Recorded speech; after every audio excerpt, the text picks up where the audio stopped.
بسم اللہ الرحمن الرحیم. ہماری کیبنٹ کی میٹنگ پہلی ہے جو ہم نے اپنے آپ کو 100 دن کے جو ٹارگٹ دیا ہوا تھا اپنے آپ کو اپنا احتساب عوام کے سامنے کرنا، اپنی پرفارمنس کی ایویلیویشن کرنا. تو میں چاہتا تھا کہ آج میں ذرا 3 چیزوں کی اپڈیٹ دوں جو کہ میٹنگ سے پہلے.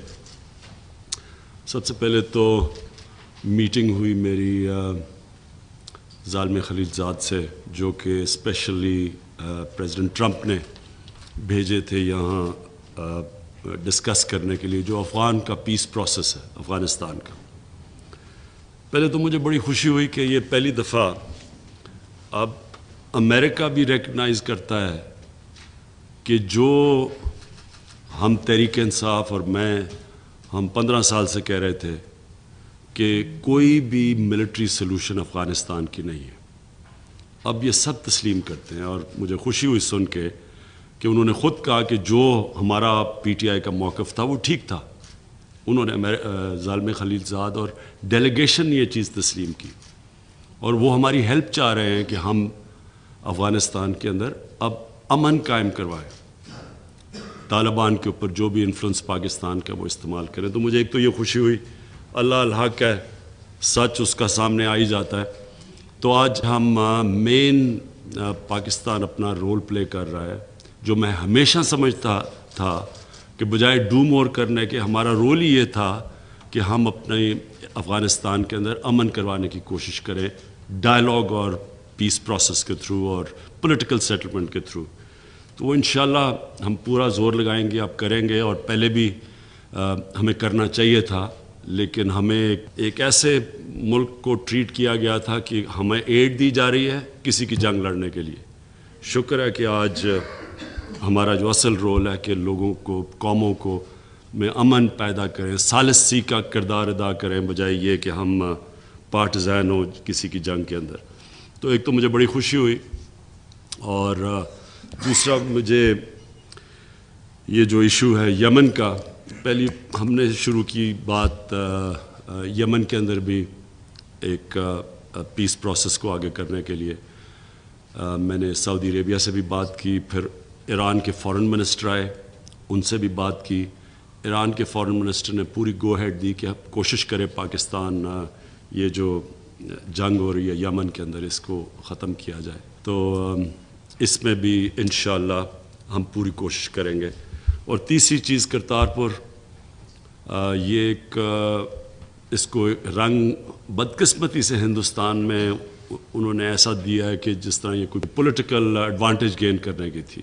یہ ہمیں جب میری جو سویرنگ ان تھی ادھر، جب نوجوت سدھو آئے تو تب یہ بات شروع ہوئی. اور مجھے بڑی خوشی ہے کہ ہم نے یہ بڑے ساری گورنمنٹ آن بورڈ، ہم نے پورا زور لگایا اس کے اوپر، اور ایک ایسا ایونٹ کریٹ کیا جو ایک یہ نہیں کہ جو ہمارا فرض ہے، اور ہمیں آگے بھی یہ کرنا چاہیے کہ اگر کسی بھی کئی لوگوں کی سیکرڈ پلیسز ہیں، یہاں باقی بدھسٹ کی ہیں، ہندوؤں کی ہیں، یہاں سکھوں کی ہیں، تو ہمیں مدد کرنی چاہیے، ان کو آنے دینا چاہیے یا ان کے لیے فیسیلیٹیٹ کرنا چاہیے. یہ تحریک انصاف کی مینیفیسٹو کا حصہ ہے، یہ کوئی ہم نئی چیز نہیں کر رہے. اور مجھے بڑا خاص طور پہ سکھ کمیونٹی سے جو ہمیں رسپانس ملا ہے، مجھے بڑی خوشی ہوئی، کیونکہ وہ کرتارپور ان کے لیے جس طرح ہمارے لیے مسلمانوں کے لیے مدینہ ہے، اس طرح ان کے لیے کرتارپور ہے. تو وہاں بڑا ایک اچھا رسپانس کیا، اور ہم امید رکھتے ہیں کہ ہندوستان بھی اب آگے رسپونڈ کرے گا اس پہ. تیسری چیز جو میں بات کرنا چاہتا تھا وہ اکانومی کے اوپر. یہاں میں ایک بڑے مشکل سرکمسٹانسز کے اندر ہماری جو اکنامک ٹیم نے پرفارم کیا ہے، میں آج ان کو کریڈٹ دینا چاہتا ہوں. اس میں فائنانس منسٹری، اس میں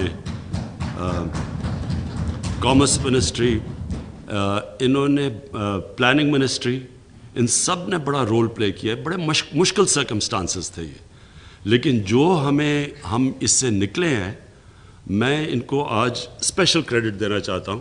اور میں صرف آپ سب کے سامنے کہ اگر اتنے برے حالات جو انفارچونیٹلی ہمارے مخالفین پریڈکٹ کرتے ہیں، تو اس طرح کی انویسٹمنٹ تو نہ آئے پاکستان کے اندر اگر اتنے برے حالات ہیں. تو میں صرف آپ سب کے لیے موٹی موٹی انویسٹمنٹ بتاتا ہوں کہ سوزوکی ان کے چیئرمین آئے مجھے ملنے کے لیے, انہوں نے $450 ملین کی انویسٹمنٹ کا فیصلہ کیا. کوک نے $500 ملین کی انویسٹمنٹ کا, پیپسی نے $400 ملین کی انویسٹمنٹ کا. ایکسون جو دنیا میں سب سے بڑی گیس ڈرلنگ ایکسپلوریشن کمپنی ہے, وہ 27 سال کے بعد پاکستان میں آئی ہے. انہوں نے $200 ملین کی امیجیٹلی انویسٹمنٹ کرنے کا فیصلہ کیا. اور جو اصل آف شور ایکسپلوریشن کر رہے ہیں, انشاءاللہ اگلی گرمیوں میں ہمیں پتہ چلے گا. وہ یہ سمجھ رہے ہیں کہ اگلی گرمیوں تک انہوں نے اپنی رگز لے کے آ رہے ہیں, اگلی گرمیوں تک ہمیں پتہ چل جائے گا کہ وہ کتنا بڑا گیس کا ریزرو ہے آف شور. اور وہ بہت آپٹمسٹک ہیں, بہت پیسہ خرچ کر رہے ہیں اس کو ایکسپلور کرنے کے لیے. اور فونٹن کے ساتھ جوائنٹ پارٹنرشپ ہے پاکستانی کمپنی کی, اس نے $400 ملین کی انویسٹمنٹ فوری کرنے کا فیصلہ کیا, اور آگے جا کے $900 ملین. اور وہ پہلی کار مینوفیکچرنگ کمپنی, یعنی مکمل طور پہ کار پاکستان میں مینوفیکچر بھی ہوگی, اور ٹیکنالوجی ٹرانسفر کے لیے انہوں نے باقاعدہ اسکول کھولیں گے جو ٹرین کریں گے ہمارے لوگوں کو سکلز کے اندر. اس لیے تو میں صرف یہ کہہ رہا ہوں کہ یہ ہماری اکنامک ٹیم کو کریڈٹ جاتا ہے کہ ان مشکل حالات میں انہوں نے اس طرح کی ایک ایٹماسفیئر بنایا کہ لوگ آ رہے ہیں انویسٹمنٹ کرنے. اور اصل میں ملک تو انویسٹمنٹ سے اٹھتا ہے.